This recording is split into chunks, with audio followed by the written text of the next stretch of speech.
नमस्कार दोस्तों, आपका स्वागत है मेरे YouTube चैनल पर। इस संसार में कई बार ऐसा देखने को मिलता है कि जो लोग अच्छे होते हैं, सदाचारी होते हैं, उनके साथ बुरा होता है। वहीं जो लोग पापी और दुष्ट होते हैं, वह समृद्धि और ऐश आराम का आनंद लेते हैं। ये देखकर मन में कई बार प्रश्न उठते हैं, क्या भगवान सदा अन्याय करते हैं? क्यों अच्छे लोगों को कष्ट भोगने पड़ते हैं? क्यों दुष्ट लोग बिना किसी कठिनाई के फलते फूलते हैं? एक दिन देवी सत्याभामा, जो श्री कृष्ण की परम भक्त और उनकी पत्नी है, इस प्रश्न से व्यथित होकर भगवान श्री कृष्ण के पास पहुंची। सत्याभामा ने कुछ अच्छे लोगों को कष्ट भोगते हुए देखा, जबकि पापियों की समृद्धि बनी हुई है। इस गढ़ प्रश्न का उत्तर पाने के लिए वह श्री कृष्ण के पास आई। भगवान श्री कृष्ण ने उनकी जिज्ञासा को शांत करने के लिए एक कथा सुनाई, जिससे कर्म का गूढ़ रहस्य स्पष्ट हो सके। देवी सत्याभामा एक दिन श्री कृष्ण के पास आई। उनके मन में एक गहरा प्रश्न था और उन्होंने भगवान से कहा, हे प्रभु, मैं देखती हूँ कि इस संसार में अच्छे और धर्मपरायण लोग कष्ट भोगते हैं, जबकि दुष्ट और कपटी लोग समृद्धि का आनंद लेते हैं। ऐसा क्यों होता है? क्या संसार में अन्याय नहीं होता? क्या भगवान अपने भक्तों के कष्ट नहीं देखते?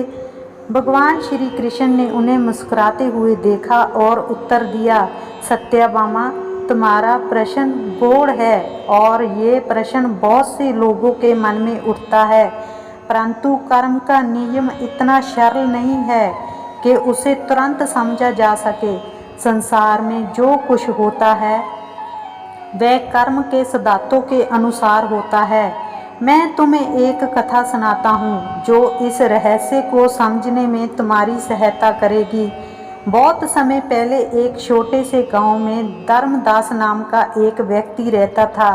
वह बहुत गरीब था, लेकिन उसका हृदय सच्चाई और धर्म से परिपूर्ण था। वह सच्चा भक्त था और सदैव ईमानदारी से अपना जीवन यापन करता था। चाहे उसके पास कितना भी कम हो, वह दूसरों की मदद करने में कभी पीछे नहीं हटता था। उसकी झोंपड़ी साधारण थी और उसकी फसलें अक्सर सूख जाती थी, लेकिन वह सदा भगवान का नाम जपता रहता था। धर्मदास की पत्नी ने एक दिन उससे कहा, तुम इतने धर्मपरायण हो, फिर भी हमारा जीवन कठिनाइयों से भरा हुआ है। देखो उस अमीर आदमी विवाशु को, वह कभी पूजा नहीं करता और फिर भी उसकी समृद्धि बढ़ती जा रही है। हम भगवान की भक्ति करते हैं, फिर भी हमें कुछ नहीं मिलता। धर्मदास ने मुस्कुराते हुए उत्तर दिया, प्रिय, भगवान की भक्ति इस आशा से नहीं की जाती कि हमें उनसे कुछ मिलेगा। भगवान हमारे कर्म का फल उचित समय पर देते हैं। हमें बस अपना धर्म निभाना चाहिए और जो भी हो उसे भगवान की इच्छा समझकर स्वीकार करना चाहिए। वहीं दूसरी ओर उसी गांव में विवाशु नाम का एक व्यक्ति रहता था। वह बहुत धनी था, लेकिन उसकी धन संपत्ति धोखे और कपट से अर्जित की गई थी।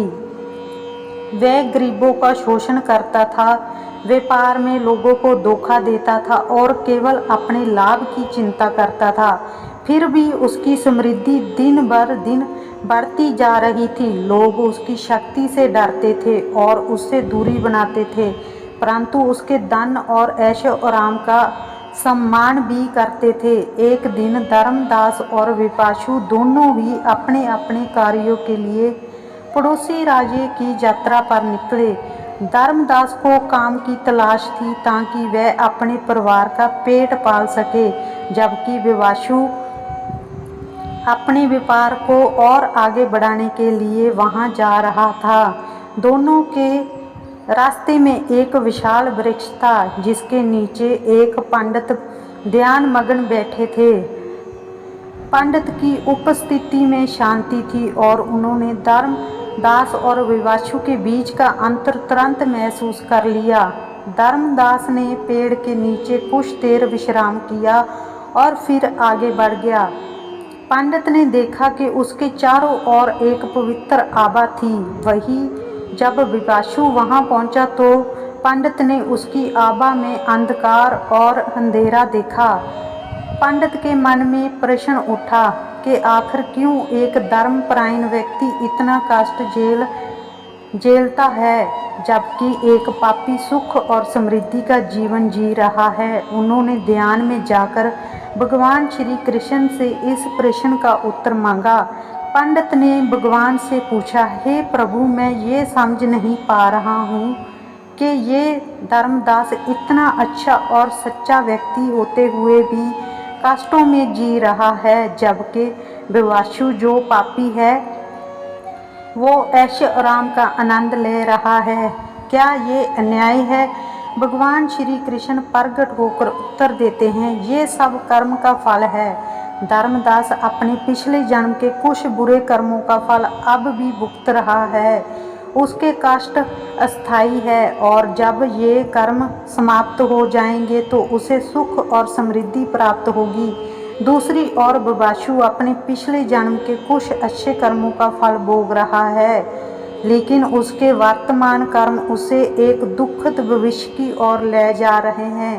पंडित ने फिर पूछा, प्रभु, क्या आप धर्मदास के कष्टों को थोड़ा कम नहीं कर सकते? वह आपकी सच्ची भक्ति करता है और एक अच्छा इंसान है। भगवान श्री कृष्ण समझते हैं कि यदि मैं धर्मदास के कष्टों को अभी समाप्त कर दूं, तो उसके कर्म अधूरे रह जाएंगे और उसे अगले जन्म में फिर से कष्ट भोगने पड़ेंगे। उसे ये कष्ट अभी सहने दो ताकि वह भविष्य में बिना किसी रुकावट के सुख और शांति का अनुभव कर सके।